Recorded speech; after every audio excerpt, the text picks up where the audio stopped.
welcome to Dragonborn Industries, episode 27 of Painting Up the Monster Manual. We're on the cockatrice, which I've had out there as cockatrice all week, and nobody has said a thing, and I thought they would.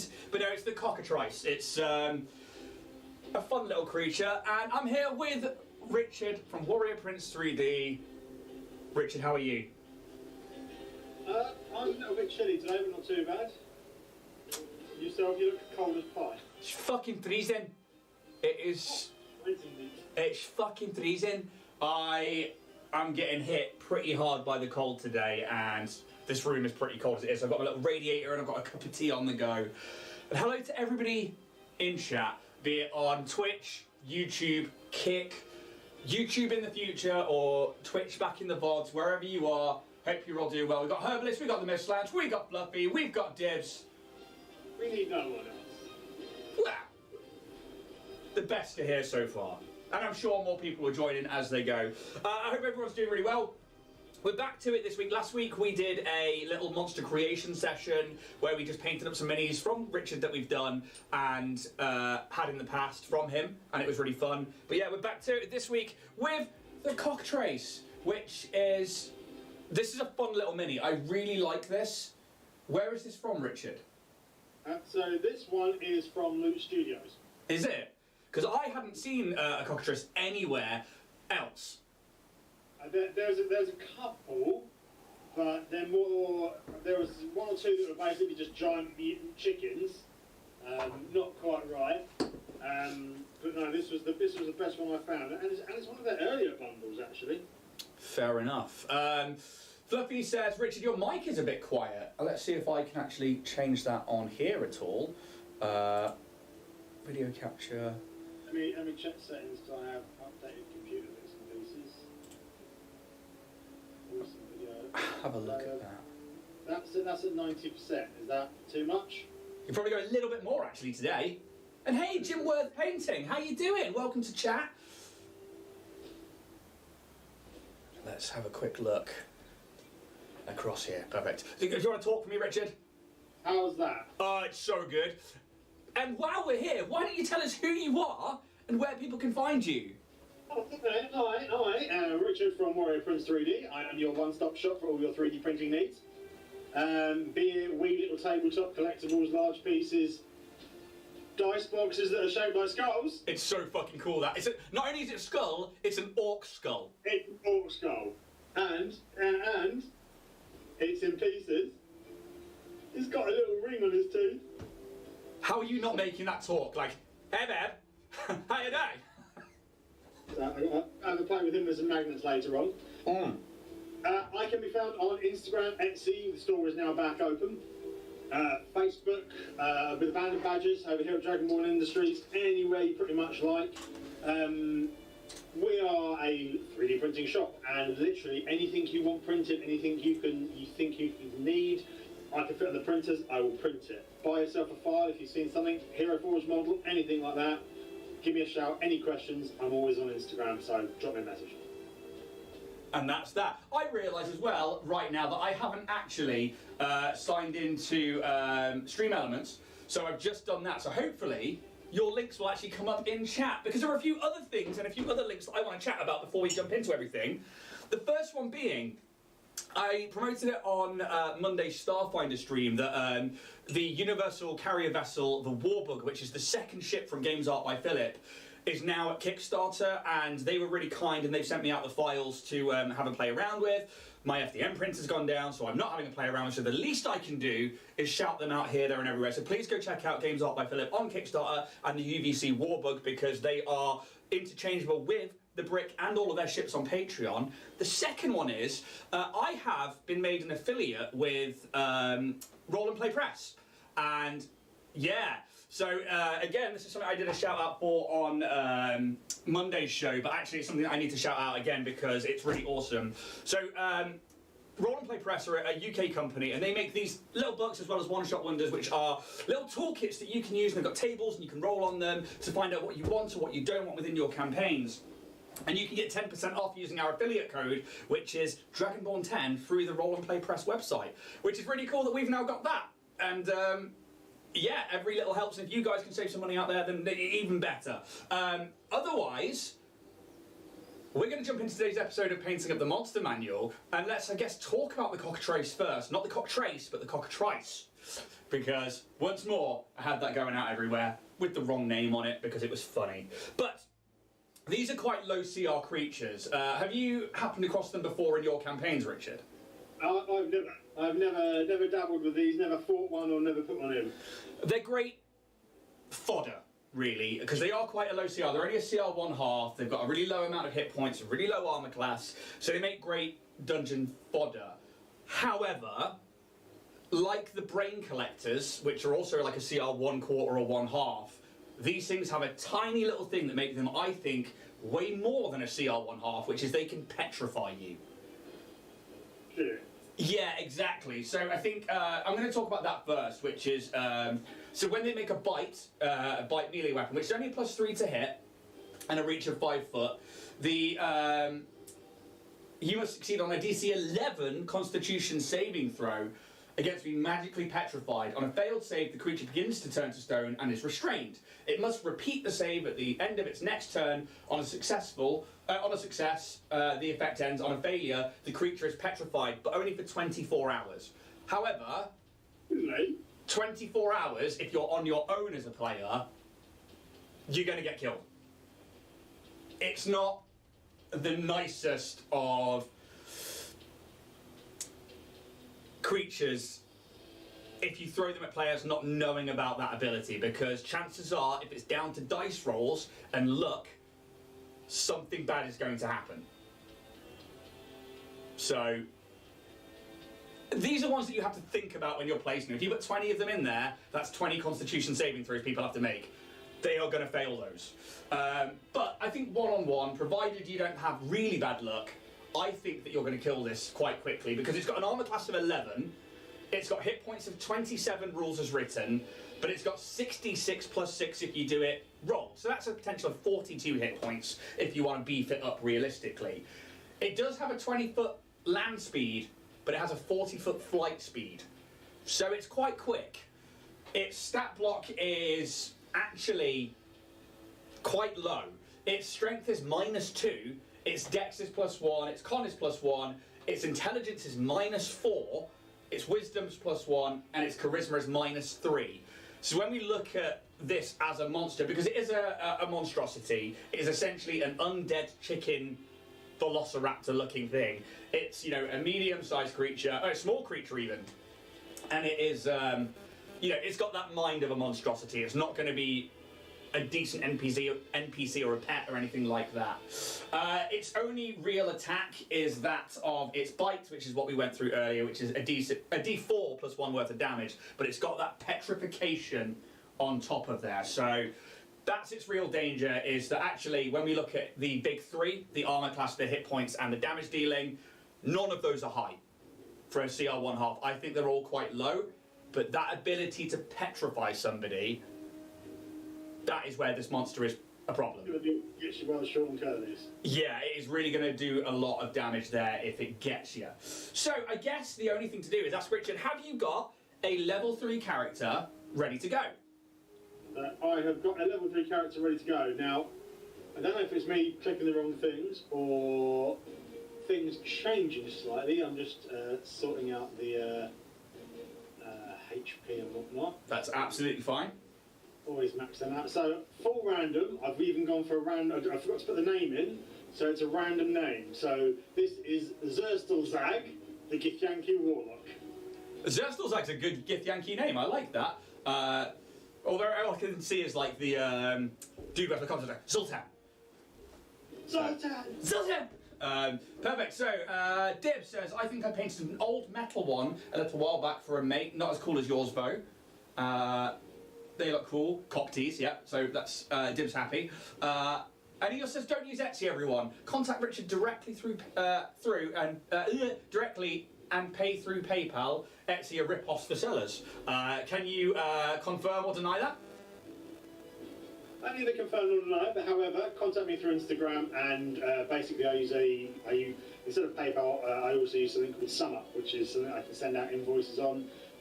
If there are things you see on Etsy that you would like to make a saving on, contact me directly and you can save money. Yeah, and if you do end up going through the Etsy store, use the code to the stars, which is the Dragon Ball Industries code for 10% off. But again, I think I would agree that going to your Instagram to save you those Etsy fees or anything like that, because Etsy's got to like, is it past 6% now? 10. Huh. Wow. Yeah, that's shocking. But I guess we need That's everything they say. The way it's broken down now, I think it's more. Fucking hell. That's shocking. But I think from there we should look at potentially setting a scene. So with a lot of the monsters that we've seen so far, they usually have a description in the monster manual about where these things are normally found and whereabouts they would be. The cockatrice doesn't. It just literally has a small little blurb about them being really nasty creatures that, if intimidated, will just go on an all-out attack. So, you're a Githyanki, yeah? Yep. So Githyanki are native to the Astral Sea. So let's say you've been out, do you find yourself a good Githyanki, or are you like part of like a Marauders crew? Are you, what's the background behind the Big Z? The Big Z? Big Z is a bounty hunter. Okay. Be it, items, be it people, be it information. Often works as part of some of the marauding groups, but tends to be more of an individual. Okay. I think I've got something. So, Big Z, because there's no way I'm going to be able to say that name over and over again. I've already forgotten it. Likewise. You maybe frequent the astral. Let's make an astral bounty hunters bar for you. It's called the Black Holes Enforcers, something like that. And it's a bounty hunting bar where you would go into and you would take your contracts and then you'd be able to select and choose from there. It's also where people would put notices up or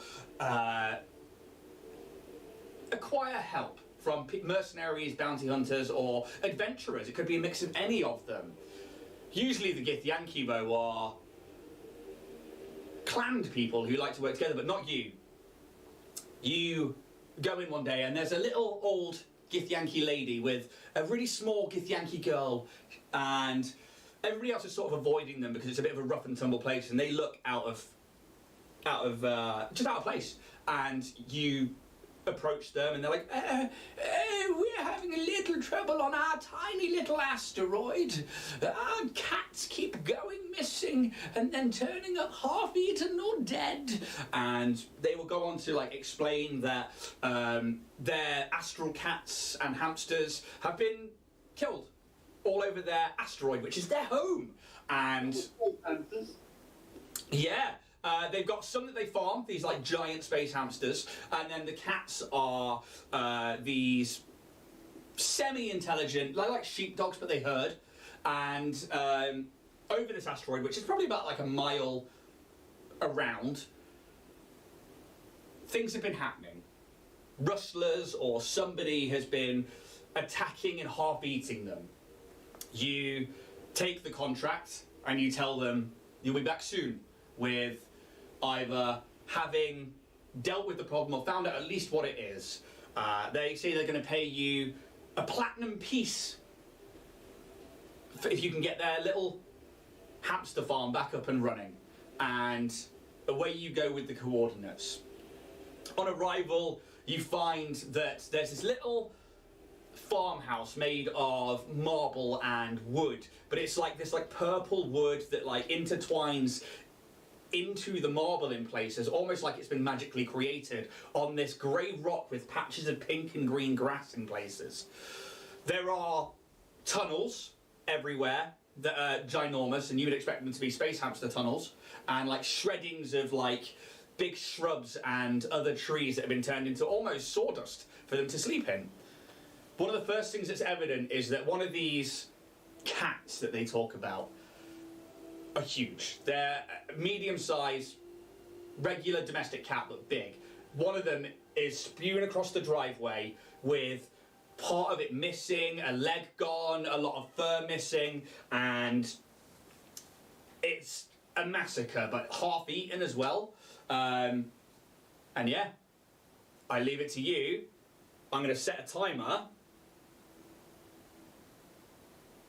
so we're ready for whenever we roll initiative. What would you like to do? Right. First things first, I wouldn't mind setting some traps. Yeah? Yeah. Okay, tell me what kind of traps you'd like to set. So, a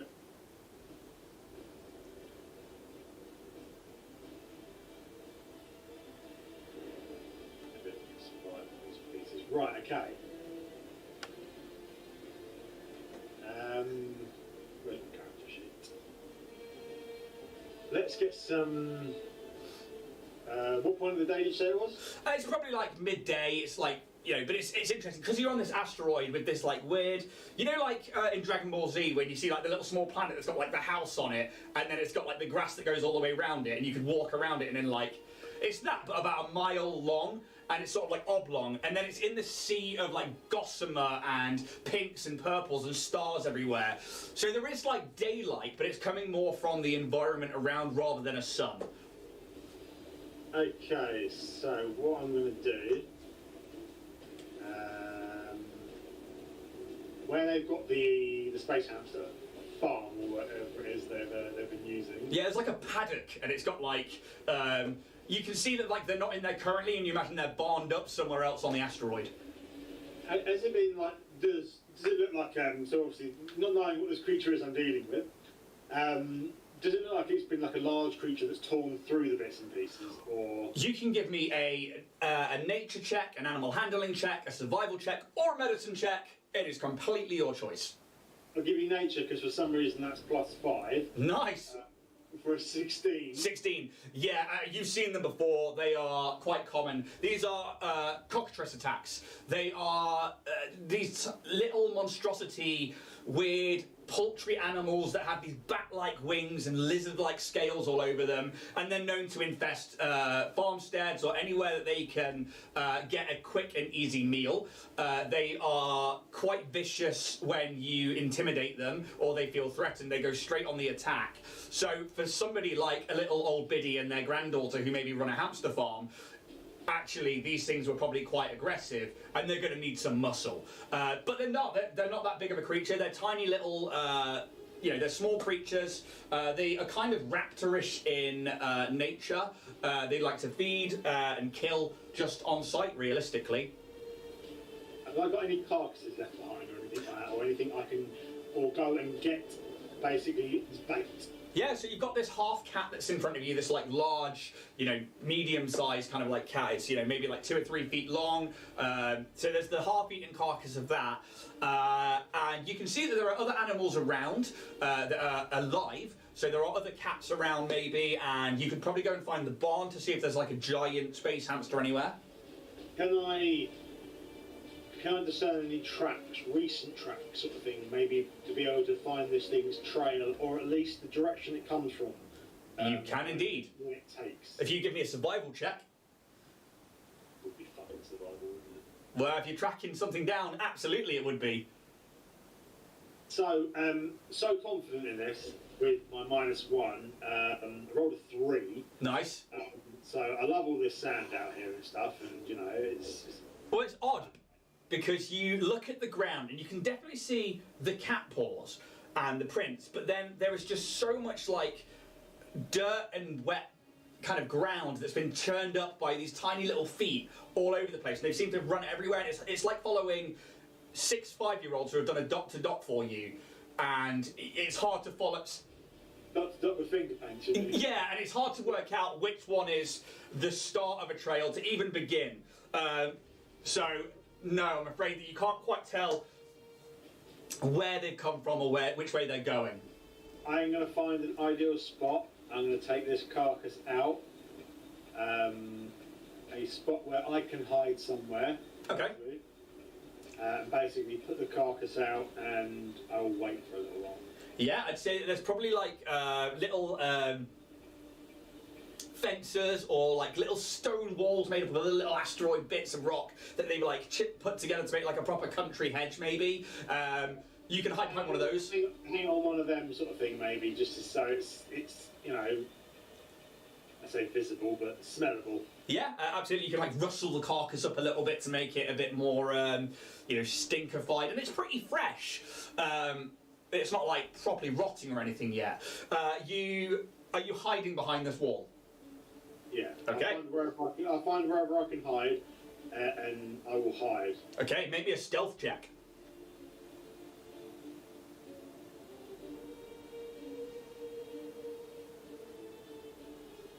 Not too bad.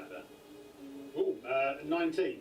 Okay, so you adorn the carcass on the wall of this like paddock, and you crack it some more so that like some fresher innards are now on show, and then you lie in wait, and half an hour passes, an hour passes, and then you hear this like this clicking and this like clucking. You peer over the wall and you see these two leathery skinned bird-like creatures with these, they're not quite feathers, but they're like little spikes, like little plumage spikes, come out from underneath the porch of this farmhouse of marble and wood. And you can see them like looking around, and then they begin to like that little like raptor run where they do like a little few hops towards the wall, and they move it almost like one will move while the other one watches, and the other one like it sticks its head up and then it'll move. As they sort of start to get closer, I'll reach into my jacket, think about what decks I'm going to use, and then I'll pull out the spades deck from my card deck. Oh. Playing with the cards in between my fingers. Okay. The first one, and its head starts to like really elongate. You see this like hooked beak, like that of a vulture kind of creature, and this little like, you know, like a turkey's bill. I can't remember what it's called underneath that little blah, blah, blah bit.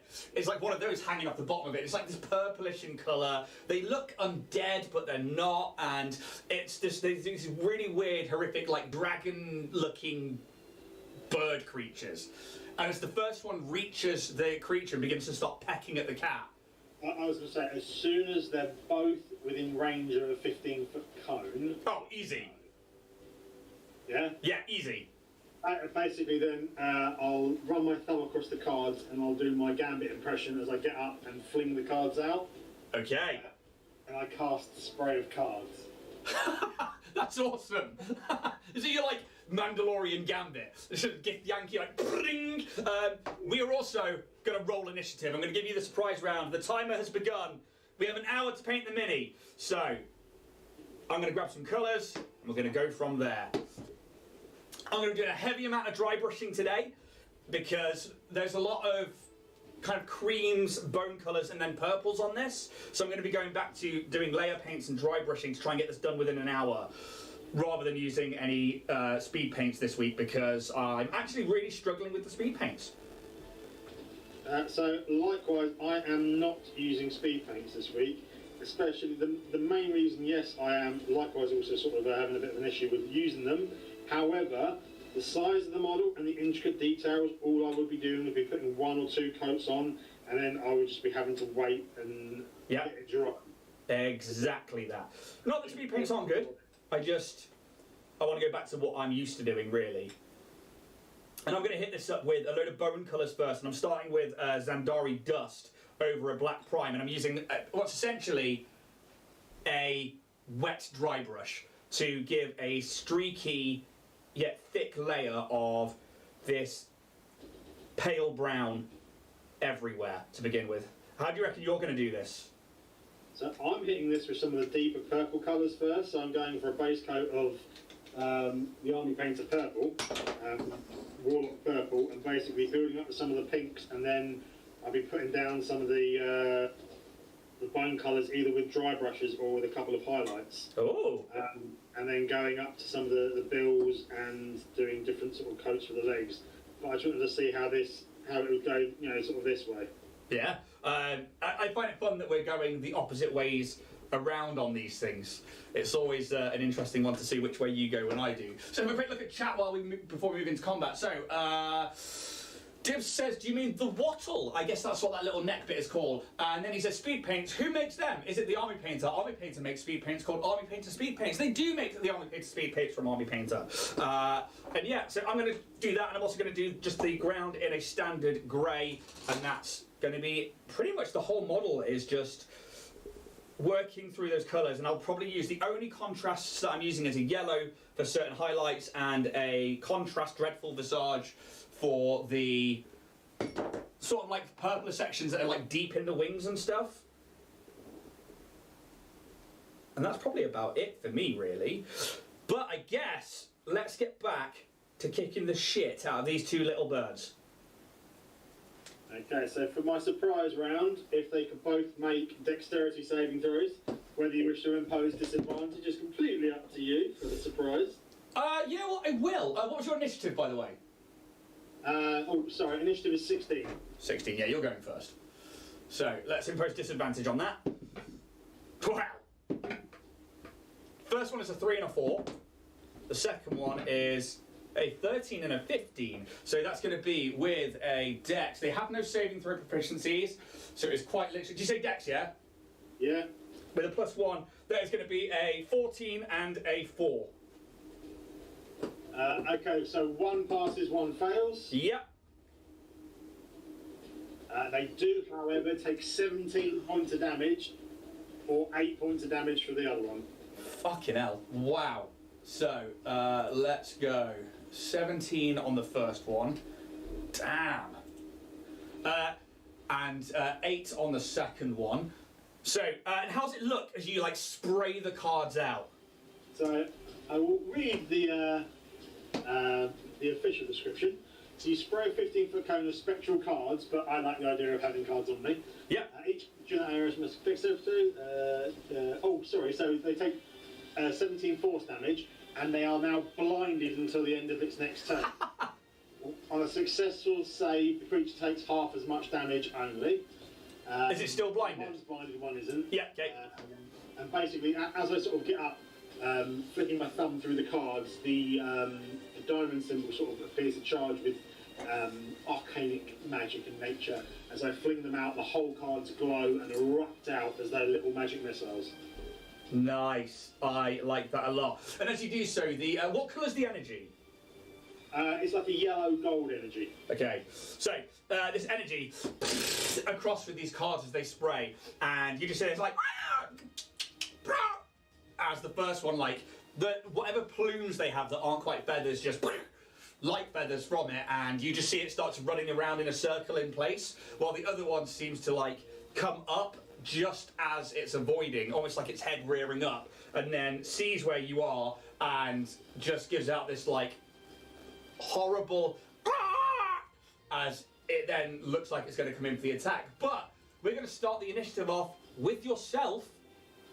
One of them is running around in a tiny little circle, which is the one that was probably eating. The other one is about 5 foot back and is, yeah, it can see you. Okay, the one that can see me is the issue.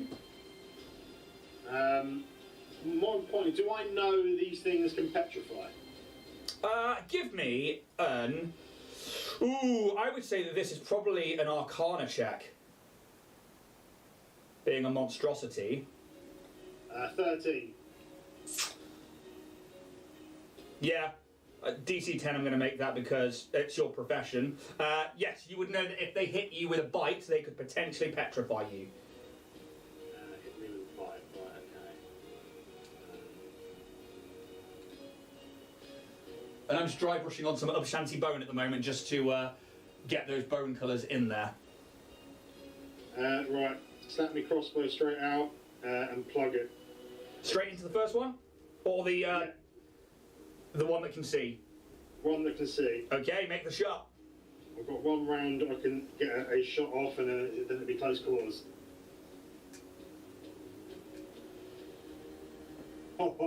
Natural 20. Oh, shit! Okay, let's go. So it's max damage plus your modifiers, and then roll again. It is 19 damage. 19 damage. 19 damage. So 19. Do I plus modifiers to the second roll? No. 16 damage. 16 damage. So it had taken 8 before. Plus 16, so that's going to be 24 total?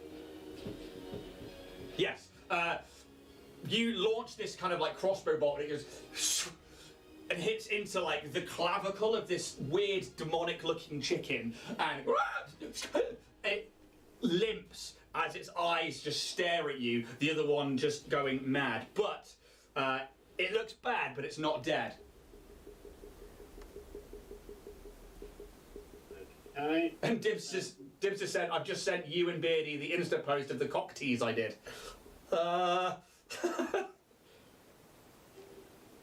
will have a look at that afterwards. Okay, that is, I've got no bonus actions, so that's me done. Okay. And actually, where I'm on the wall side, Yeah. am I able to move? They can fucking fly, can't they? They can fly, yeah. Yeah, that's pointless. That's right. Okay. Let it come. Okay, so at the start of the next round, the one that's blind is going first. It is just on the other side of this carcass though, so I'm going to give it a perception check with disadvantage. Ooh. Okay, that disadvantage has helped you out. Okay. It's not going to see you, so it's just going to like lash out as it can't see anything. It's on the other side of the wall from me, though, isn't it? Oh yeah, it's not attacking you at all. It's just lashing out like as if something was close by, but it can't do anything. Can you roll me a D8, please? So is its mate close enough to be it? That's why I'm asking for a D8. Right, let's go for the 8. So we are a 6. So it lashes out, but it's like just next to its mate. It's not quite on it, or luckily not near you either. But that's all it can do. The other one, however, these like bat-like wings unfurl from either side. It flies up into the air and just dive bombs down towards you with an attack. It's only an 8 to hit as it lands on top of the wall and its head swipes down. That is a miss. That is all it can do. It is your go, my friend. Big Z. Right, okay. Suddenly a sickle appears in my hand as I summon my packed weapon. Oh! Sorry, I should say sickles, because they are dual. Oh, that's cool. Very like... Yeah. Okay, so we are a 21 and a 14 to hit. Yeah. I mean, they've got an armor class of 11, so they're both going to hit. Oh, it takes 10 points of damage. You slice its head clean off. You just like where this like bolt is sticking out of its neck and it looks pretty hurt. You then just like as it comes in for the attack, as its head is rearing back up to come in again, you take one of the sickles and you just slice through, and it doesn't quite die straight away because the head lands on the ground and then it just begins to flap and run. And can you give me another D8, please? The other one, by the way, was able to make a saving throw at the end of its turn to maintain. Oh, it passes with a 19. Yeah, it's an 8 on the roll. An 8 on the roll. So it just starts running past you to the left. Well, to your right, its left, and flapping. It takes off and then just crumples to the ground dead. Jesus Christ. The next one, however, if that's the end of your go, yeah. you watch as like its eyes, these like beady black eyes come into focus almost, and you see them like lock onto you, and it gives this like as it just then jumps up onto the wall, and it too is going to try and make the bite attack against you. That is a 16 plus 3 for a 19. Hits. Okay, So it's going to do a total of 4 points of piercing damage. And I need that Constitution saving throw, please. That I'm actually pretty damn good at. So that is a 16. 16. Yeah, you feel like the peck and the bite, this petrification begins to try and take over, but you close your eyes, you steel your body, and you just, like, pure force of will, push through it. And yeah, it's now just there ahead of you, and it's just like squawking in your face. Alright, okay. Fuck you then. I take out the heart's deck and I fling clods in its face. So, dexterity saving throw. Ooh. 8 plus 1 for a 9. Okay, it is blinded again. And it takes 17 points of damage. 17, yeah? Yeah. How do you want to do this? Oh, so it dropped? Yeah, it had already taken 10 points of damage. No, sorry, 17 points of damage, because it was the one that failed its save. As I fling the cards out, the first two sort of impact into its chest, as the next one just takes it straight in the face. Yeah, and it just, same thing. These, like, cards sticking out of it, it just begins to, like, I mean, give me a D8 and we'll see which direction it runs. D8 rolling. 5. It basically just turns tail, runs, falls off the wall, and then crumples to the ground, and they're dead. You have, although not a pest to you, a pest to people who maybe aren't trained to fight or know what these things are, but you have beaten the 2 cock tracers back. You search the rest of the farm. Yeah. You find all of the space hamsters safely tucked up in the barn. You probably find like small little burrow holes where they're trying to get in but haven't got in so far. The rest of the cats now start to come out of the houses and out of all the other little hidey holes, now safe. And yeah, you can return back to the Black Hole Enforcer, the bar, and you can let them know that their homestead is safe. And they're like, hey, thank you very much. And they give you like a platinum piece. And like, if you ever need to ride a space hamster, then you can always come by and get one from us free of charge. And yeah, you have beaten. Thank them for their kindness, and I go looking for the next job. There you go. Not even 15 minutes. Hey. 14 and a half, and you beat 2 of them on your own. And yeah, for me, that saving throw against the petrification, that is what matters in this fight. Oh god, yeah. At the end of the day, if that had gone the other way, that's it then. You know, fight's done. Exactly. And I'm glad that you beat them and you didn't die on that one, because I'd have felt really bad if you died against what was essentially a CR of 1. I would have really been gutted if I died on that. We probably got pecked to death by 2 little turkeys. Yeah, and effectively eaten by a fucking chicken. Yeah, and that's exactly what they are. But they make for great little dungeon fodder, and they are awesome little minions, but unless that Constitution saving throw goes through, or fails even, you should be alright against them. Yeah. I think I've only had them in as little tiny things here and there in any campaigns that I've run, but I don't often find the chance or space to use them realistically. No, they are one that it's got to be low level. 9 times out of 10, got to be low level, out in the sticks, sort of situational, bit of fun, bit of interesting sort of go at them. It would be quite sort of fascinating to see them at a not like a high level point, but basically utilised well enough to screw up a group. So if you've got like a big creature fight, you throw a few of them in just to bite and paralyse and petrify. Yeah. You know, they're not actually there as a threat, they are literally there to do one thing. Well, I think the other side of that is actually like, if you're going to throw them in as just like, fodder, like I said earlier, and yeah, they're just there to kind of like disrupt. I think that that's definitely the way to use them, because if you can get those petrifies in, your cleric then has to go revivify, or not revivify, lesser restoration, or they have to go spend resources which they might need later on in the dungeon. Yeah. So I'm very much, definitely keen on them for that reason. So what's happening in chat?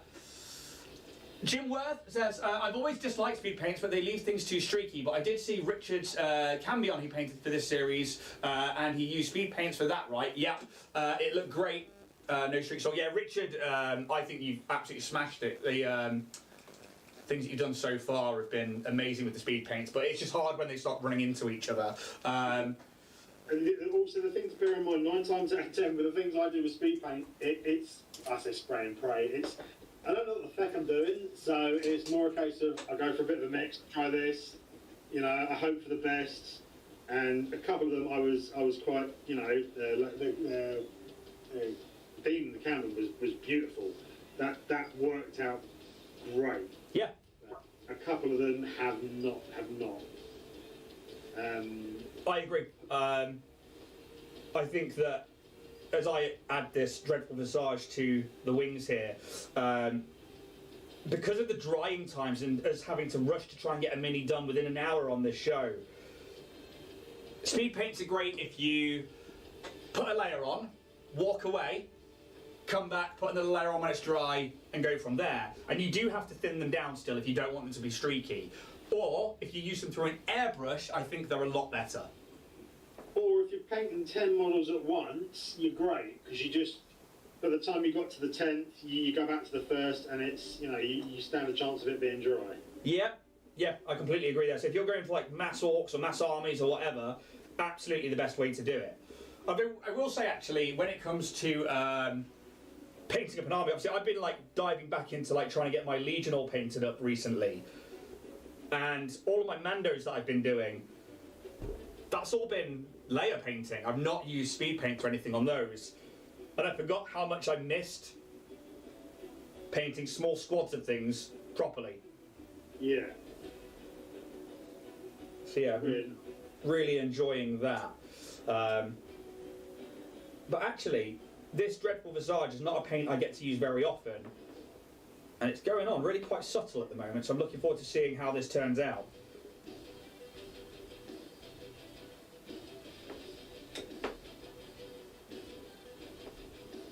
So have you been to the Astral Sea before in a game?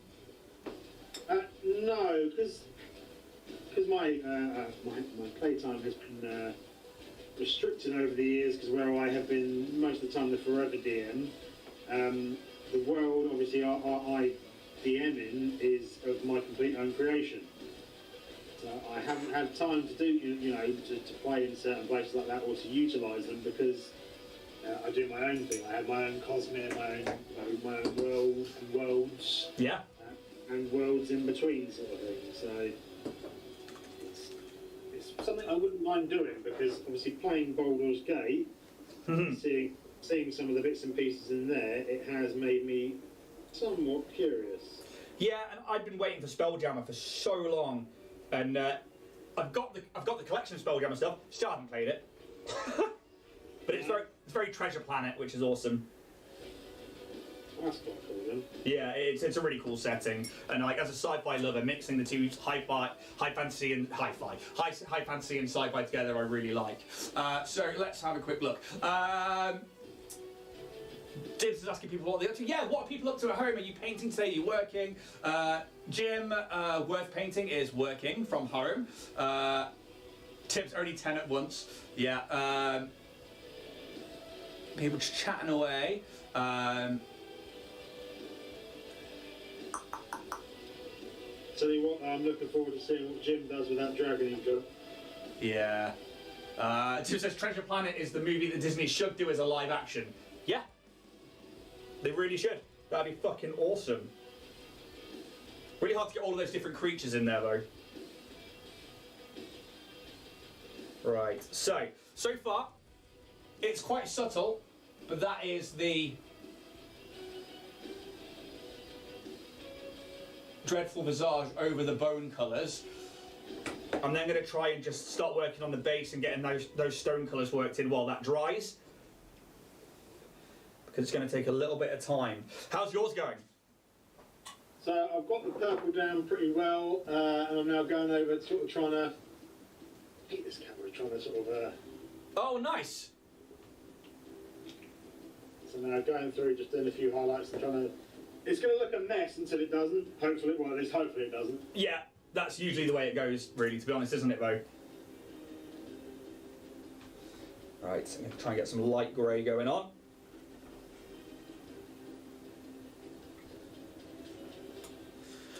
So, let's grab. So what I'm doing is I'm just taking, when I work through things like stonework and stuff, I'll start with a base of something dark like a primer of black. Then I'll use, the main colour I'm using for this one is Mechanica Standard Grey from Citadel. I will add black to that for the first layer of paint, the base layer, and then I will go to the standard paint on its own as a dry brush. Then I'll add some white to it, and I'll work my way through blacks and whites, doing almost like a single Pantone, is it? Of colour to try and keep it all within the same sort of tones for things like bases and rocks and stuff like that.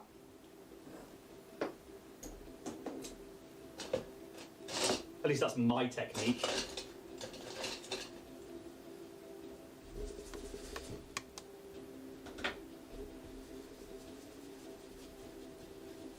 Right.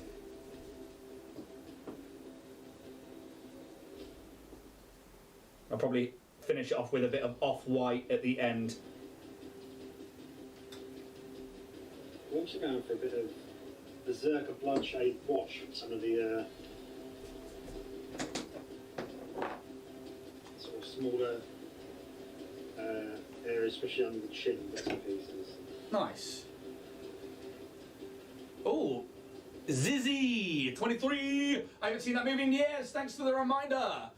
Absolute pleasure. I think my wife actually stuck it on the other day, and I was like, I've seen the film in different orders, because I keep coming into it when the family is watching it, either at the end, in the middle, or at the start. So I know it, but I've never actually watched it the entire way through in one hit. So, hey, look what I'm mixing with. Hey. I got the spinner from Green Stuff World. Noisier than I thought it was going to be. Is it effective though? Yes, so far.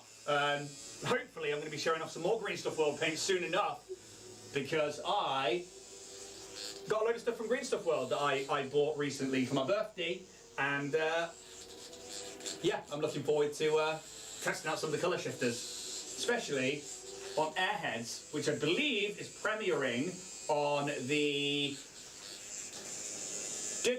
of January.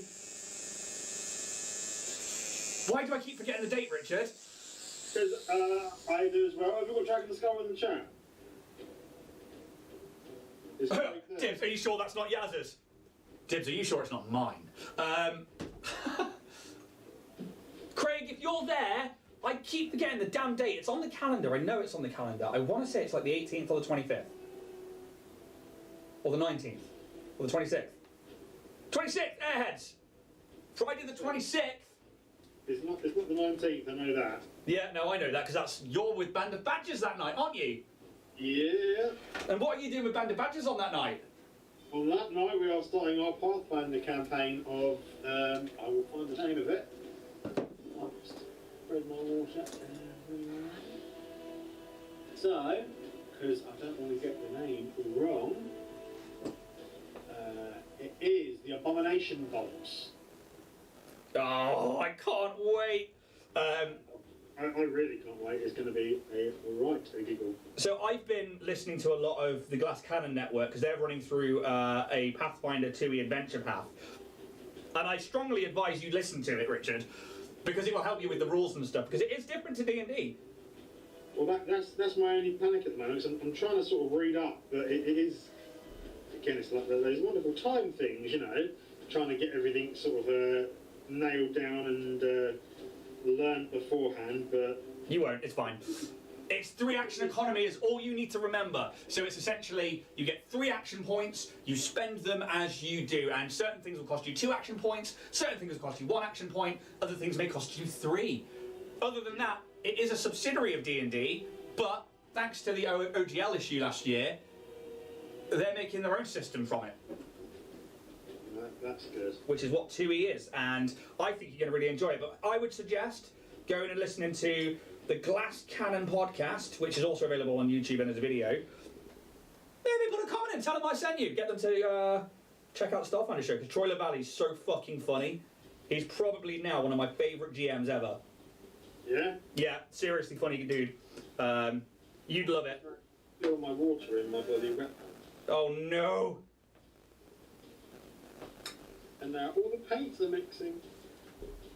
But yeah, Richard is going to be... what I'm looking forward to is it's not me. I love playing with badgers and I love being on the shows and being a character. But I want to see other people. So I'm really excited to see like yourself and Ross when it comes round to him doing things. Dave's playing this time round as well. He's not GMing. Yeah, Steve's GMing because it's Pathfinder. Sorry, DMing I should say, because I will never be comfortable with calling it GMing. Really? I've never been able to. It's always been DM. Ah, see, I prefer GM. But I think that's because I'm a Starfinder boy. Second edition, so you know it's ingrained. Yeah, that's fair enough. And I think because I'm such a Starfinder boy, I'm like GM. GM all the way. Yeah, so I'm okay with that. So I'm actually taking some alien purple from the Army Painter layer paint range, and I am going to be layering that up into the base of things like the wings. How long have we got? We've still got like 30 minutes. Plenty of time. Which end Div says paint check time. So I'm getting that stonework in on there, trying to get those purples in now before I start adding things like a few yellows and some blacks to things like the claws.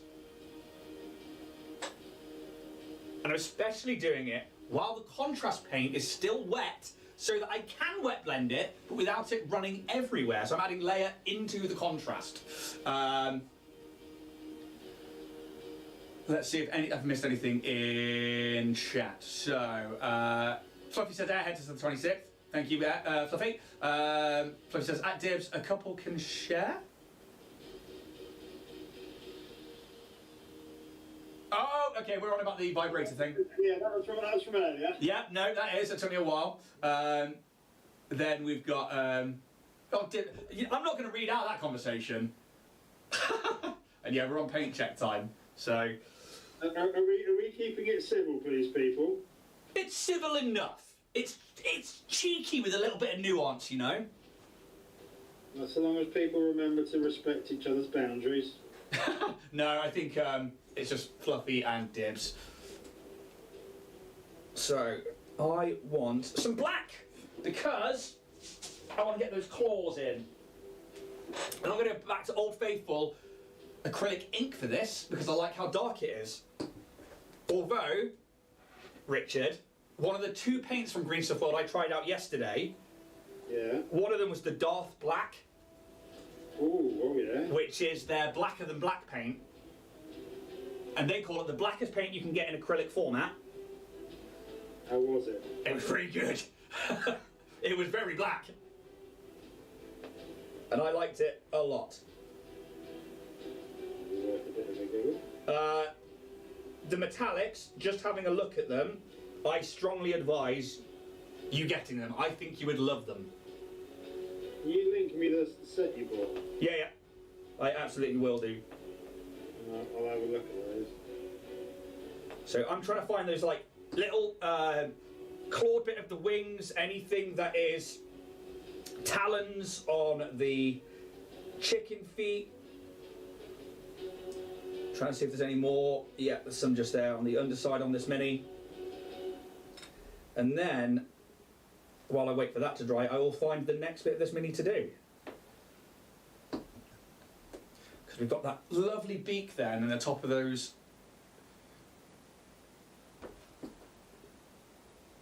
And the top of those plumes, which I want to hit with the yellow. So, Dibs, Fluffy, next time you're at the Minac, can you come and fetch me and take me with you? Yeah. Dibs, read out Richard's birthday. Is it your birthday? Not yet, no. When is it your birthday? Next month. Okay, good. I was going to say, I'm pretty sure I haven't missed it. I'm going to get out my vibrator again. I'm going to mix up some contrast. I tell you what, though, I'm going to do a little test on this with this little Green Stuff World spinner. You know Tesseract Glow? Yeah. You know how much that separates? I'm going to test out, because have you ever tried to get the gunk off the bottom of one of those? No. Cement. Yeah. Flippy says it's on our calendar already. Really?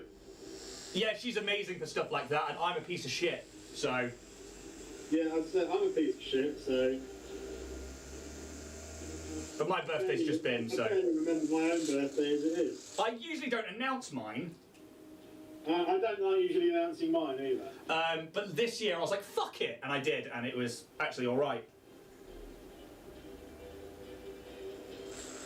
No, I've not had a great track run with birthdays. I was younger, so I tend to like them. Oh man, we're like kindred spirits. I usually find that because mine's in the Christmas holidays, it gets forgotten about, and that's fine. People are busy, and I don't expect anything. And Yaz always does such an amazing time, like trying to make sure that it's celebrated and stuff. And it's only recently that I've been like, okay, let's do it, and yeah. Alright, so I'm going to take the iodine yellow, and I'm adding that to the beak. So I'm trying to build up to a nice yellow.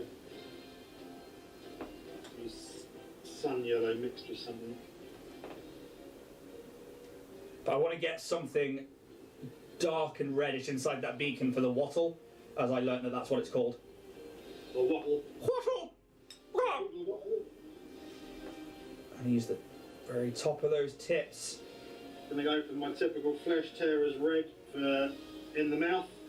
I'm not gonna lie, I bought up a handful of paints for this and that was it. The rest of the paints are actually in the house because I've been busy doing stuff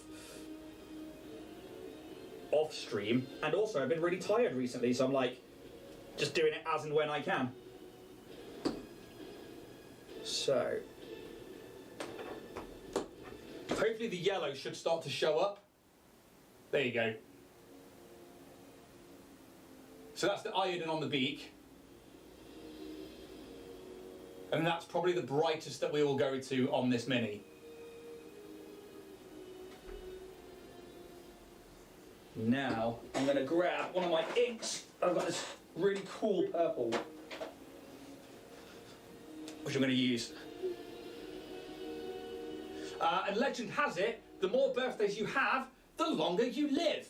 That's from Dibs, who said before, I was going to say I'm too old for birthdays, but now I've already had 4 that I didn't expect to, so I'm advertising yours to make you aware of how important they are. Yeah, actually, Dibs has got a valid point there. Yeah, do something with that information, Richard. I would, but I'm not allowed to give a finger on stream. Are you not? I'm trying to be polite and all, you know. I literally, I think, started off this week's Starfinder show doing that to people. Yeah. I think I literally said, oh yeah, you got a GCSE in science, have you? And then gave them the middle fingers, or the double fingers. GCSEs, have you? Yeah.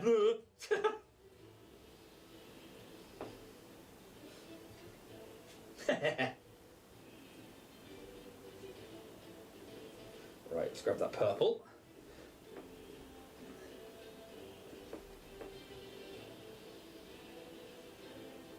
There we go, that's a nice vibrant purple. So this is the Daily Rowney purple ink that I'm now putting on for the hottle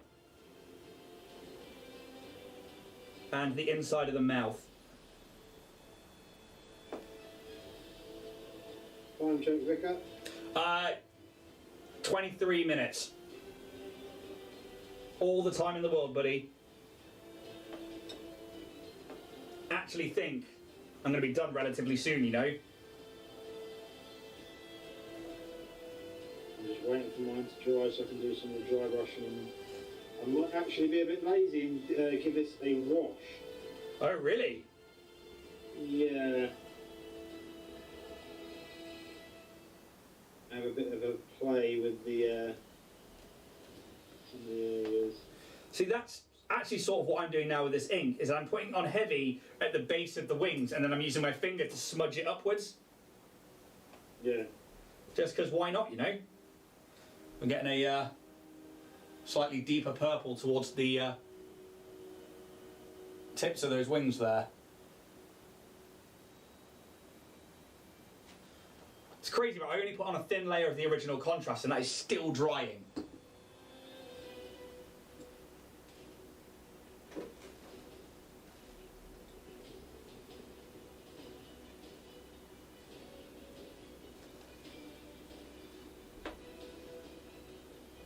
Right.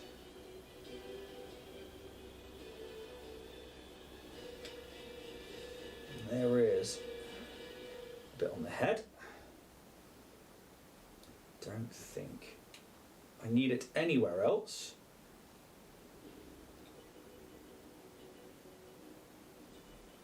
So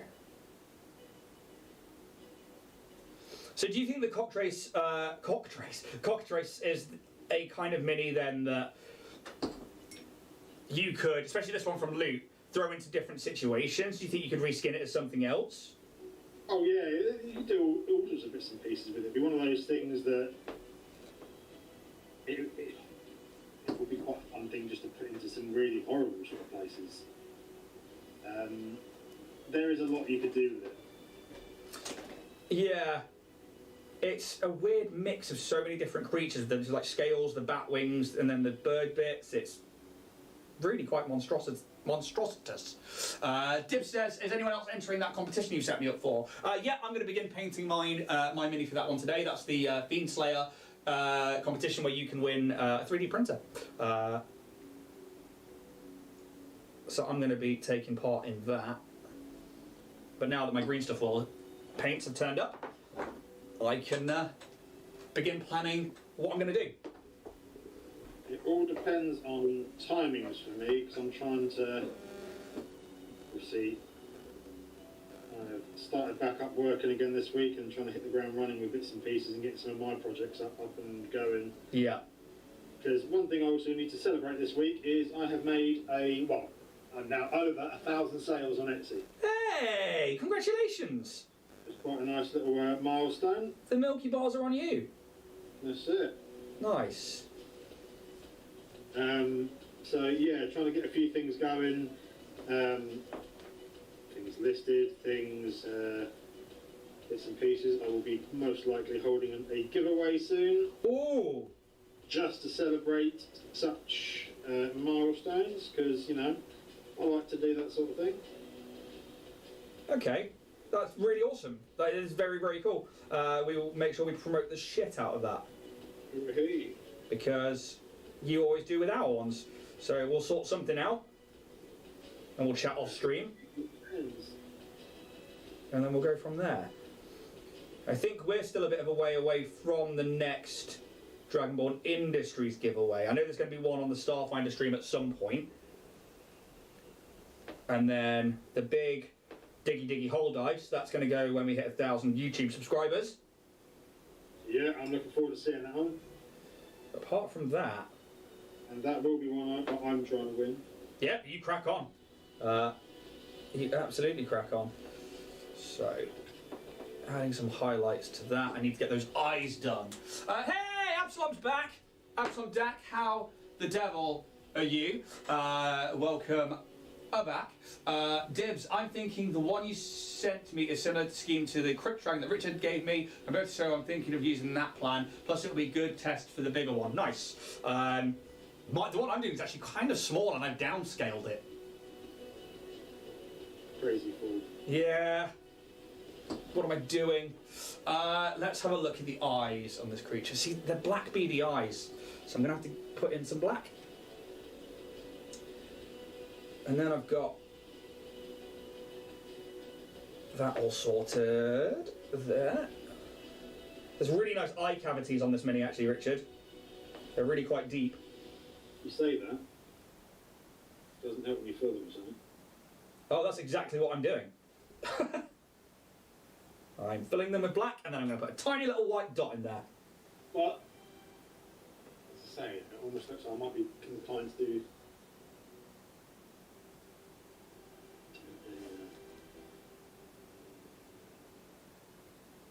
Okay.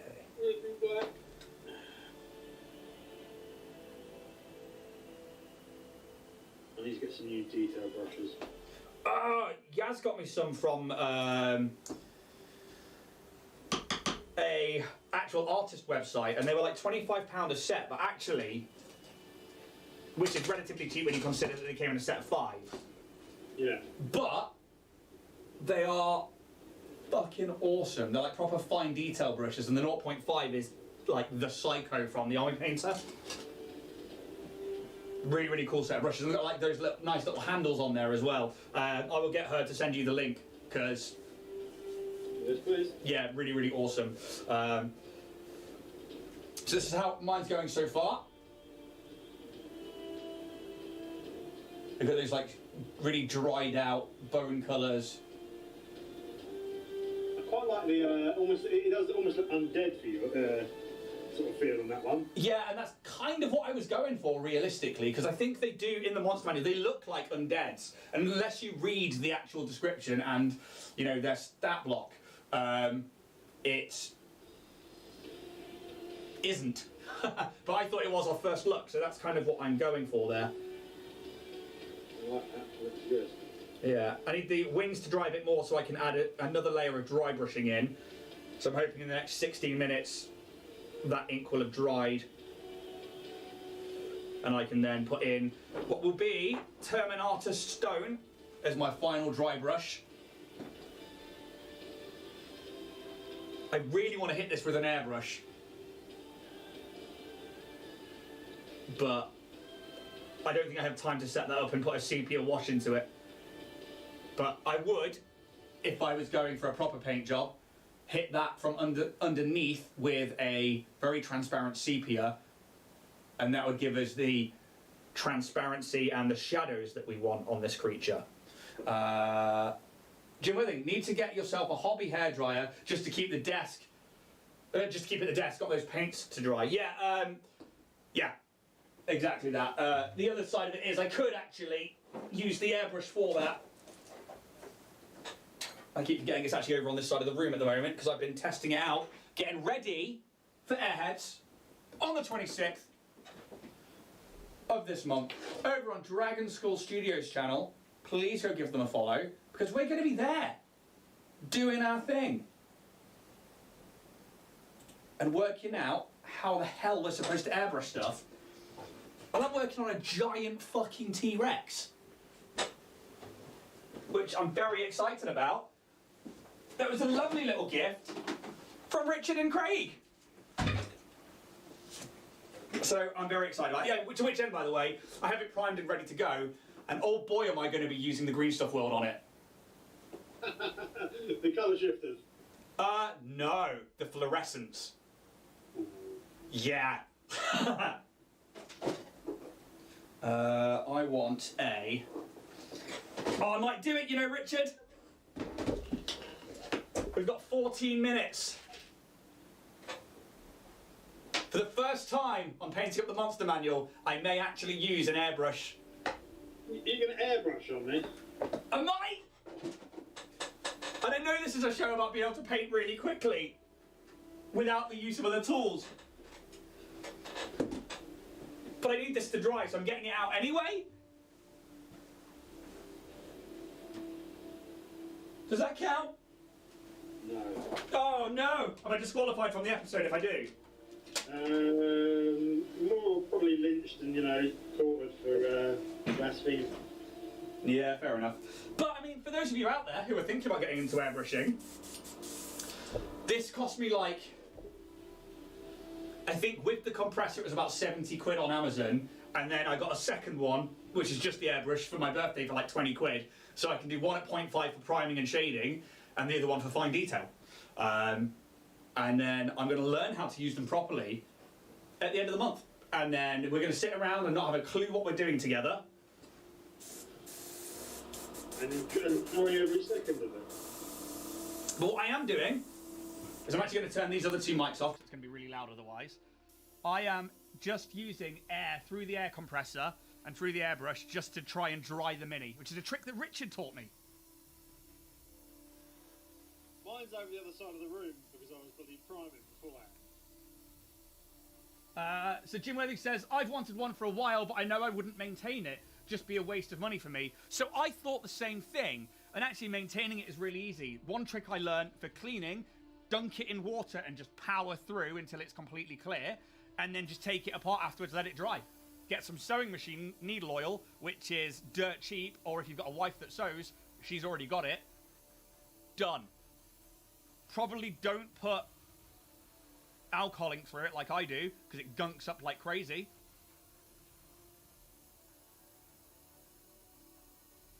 And that's You can also store it in distilled water. Yeah. I've got a whole bottle of distilled water that I haven't actually used for ages, to be honest, so I might get that out. Right, you're cheating as well. Yeah! Well, I'm not cheating, I'm just drying it. Just drying it. For now. This is going to become an airbrushing show, isn't it? For those of you who haven't seen Richard using an airbrush, go check out some of the Badgers streams for epic brush off and stuff. Fuck me, like his manticore was insane. And yes, that's on like youtube.com/bandofbadgers. I think the last epic brush off was just before Christmas, and we were both on it. And Richard did the manticore, and it was just nuts. But I'm still just drying this one off.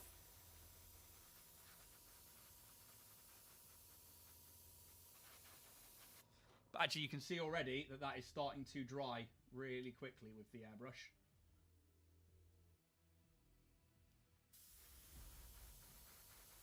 I need to get some whiting on the eyes just to give it that glow and reflection, and I need to get the off-white on the base, which we're going to dry brush in now, actually. So I'm going to get a fresh bit of tissue, because it is an off-white, but also I want it to be dry, rather than just somewhat dry. And I need a relatively thin, this is a makeup brush from Poundland, or Primark is another good place to get them from. And I'm using the thinnest end of that.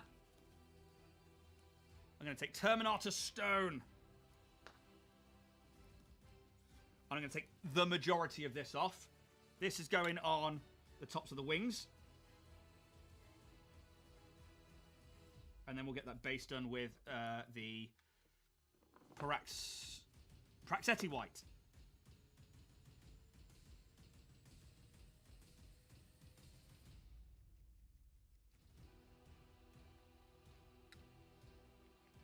Okay. I think we've lost Richard forever. He's gone.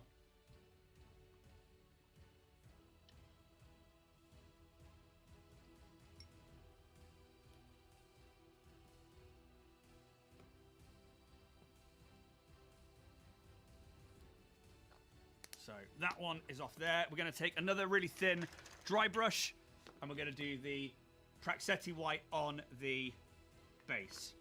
Still got 9 minutes. And this is, I'm just trying to skim the tops of some of those rocks. I'm avoiding the feet. I want the edges of that ring. Haha. Because that's where the most light would hit. And sometimes that's all it needs. I'm then going to put a black rim around the base.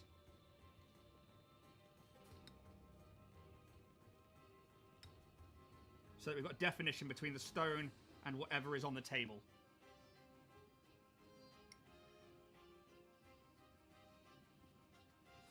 So far, should be nice and dry, nice and dusty.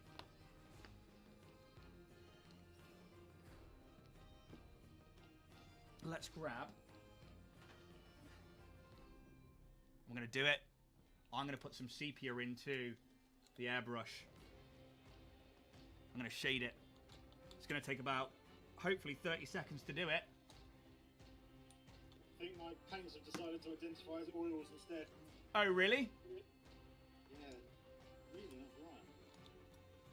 Are you not getting your airbrush? It's set up over the other side of the room, so I've just been spraying it basically over there. Oh! Trying to dry it off. I thought you were bringing it over. No. All I'm wanting to do is dry. I'm doing it. You're not airbrushing, are you? Kind of. Cheeky bastard. So, what I'm going to do is, if you can see this coming out of the airbrush from here, this is just a sepia ink, and this is all it is.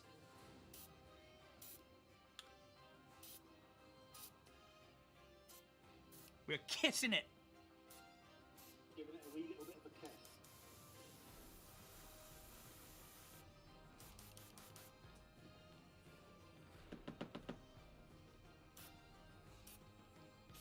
And that's that. And all that's going to do is just put a bit of darkness back underneath, a bit of shadow. And that's about all I do for airbrush shading. Just like that.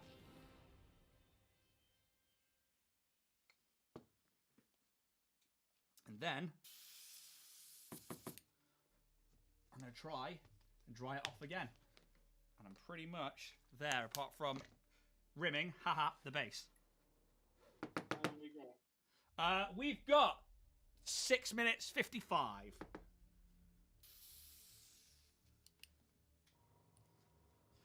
So.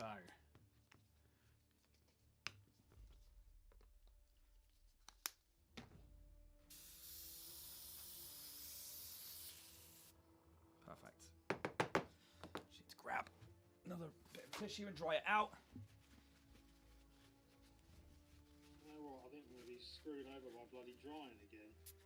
It's kind of why I just got the airbrush out to dry it off. I did a Richard. I did something useful. Rather than me just panic painting. And now I'm quite literally just drying it off again. Just to make sure I can then touch the Mini to do that rim around the base.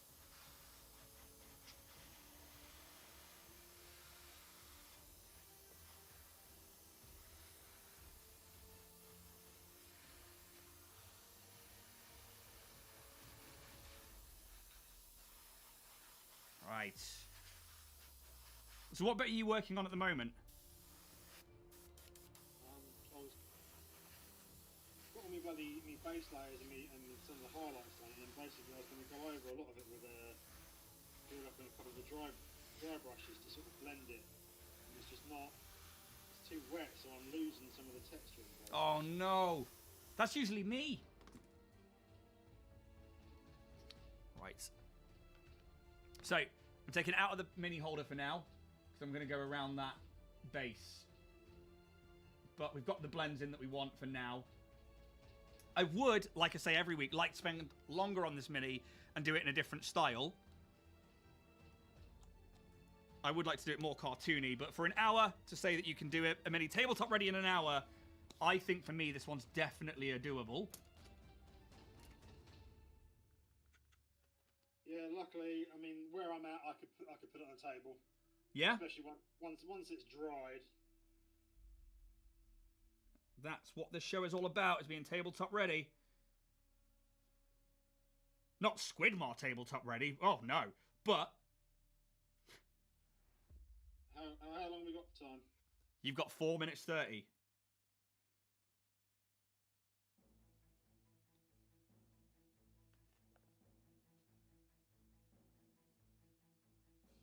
There we go. So that's the rim on the base done.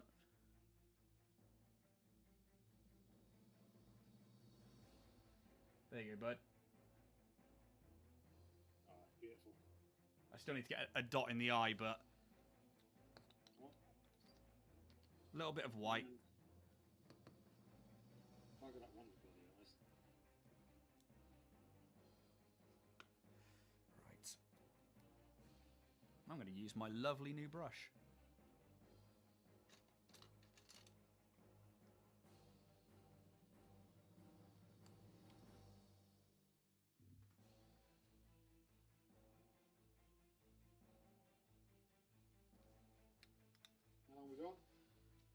3.5.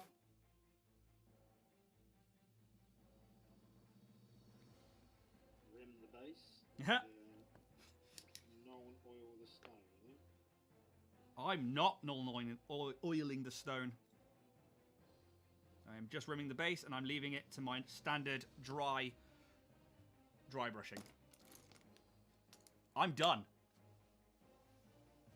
Hey. I think it's been a while since I've actually been done before the buzzer.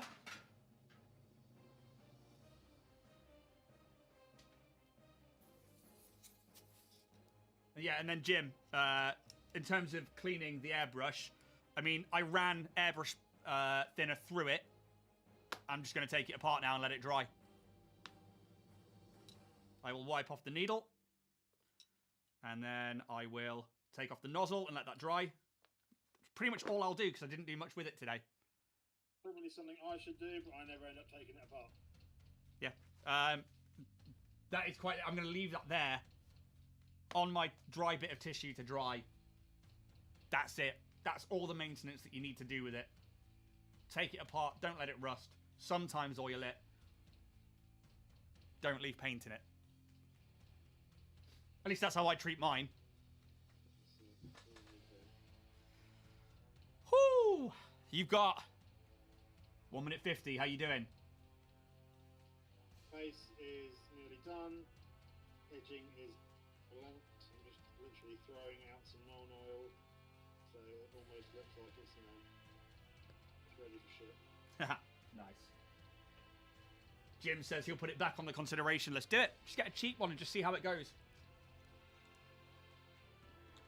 I wonder if I can use some of this neon pink on the tongue. Right. But then, I'll do my dry brushing later, but I'm done. Yeah? Yeah. So I'm going to quickly just say I'm not done. So a little pink highlight on that tongue.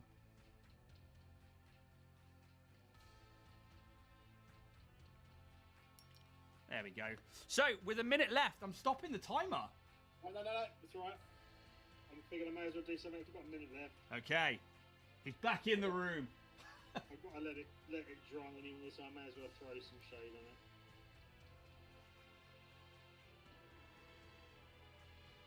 Got to dry before pictures anyway.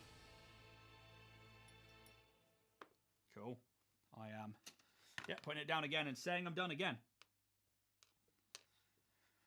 So yeah, I guess for those of you out there, I mean, have you guys used cockatrices in your campaigns? Do you find that you like them? Do you dislike them?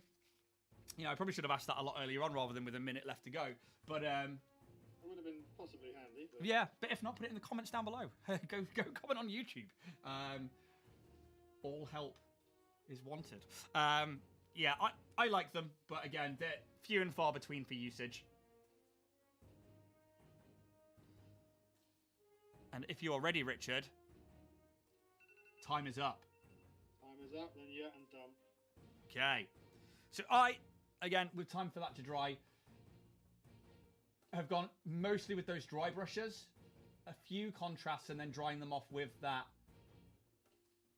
airbrush. But actually, I wanted to keep this to a mostly dry brush miniature. There are a few highlights and a few blends on there, but I wanted to keep that undead kind of look, which I think I've achieved. The dark shading underneath is really subtle from the airbrush. So that's all I wanted to use it for. So that's mine. How did yours go, Richard? So... Oh, I like that flesh colour. So I went for the more sort of flesh-coloured. God's sakes. There you go. Wow, look at that!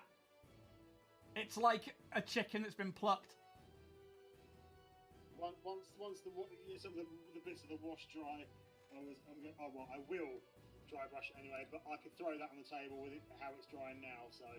That's awesome. Yeah, I really like the flesh colours, and actually, I wouldn't mind doing one that way around as well. I think that's very, very cool.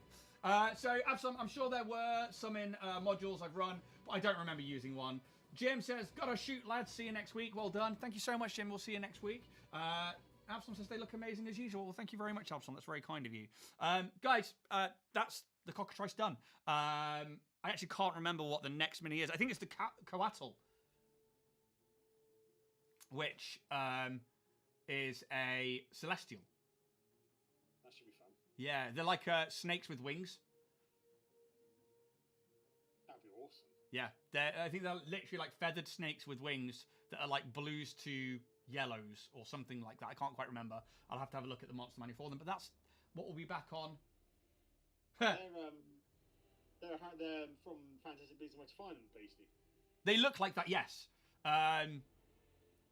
Because their one's blue in that, isn't it? Yeah, it's pretty cool. Dip says they're shit. Hot. Alton says they're a bit Aztec. Yeah, the coatls are very Aztec. And Jim says make sure to use the AG one, Rich. Yeah, as I say, I was just thinking that. That's what I was thinking about. Awesome. I actually don't know if... I'm pretty sure WizKids do one, so I might be doing that, but I don't know if I can source one. So I'll have to talk to Richard and see what I can find first. But I'll chat to you about that off stream. Guys, thank you so much. We'll be back for episode 28 next week, which is the coatl.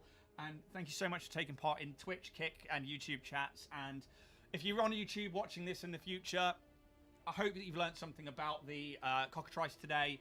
And hopefully you're checking out Warrior Prince 3D. And remember, may the dice gods be ever in your favor. Take it easy, guys. Thank you very much. We'll see you soon. Bye now.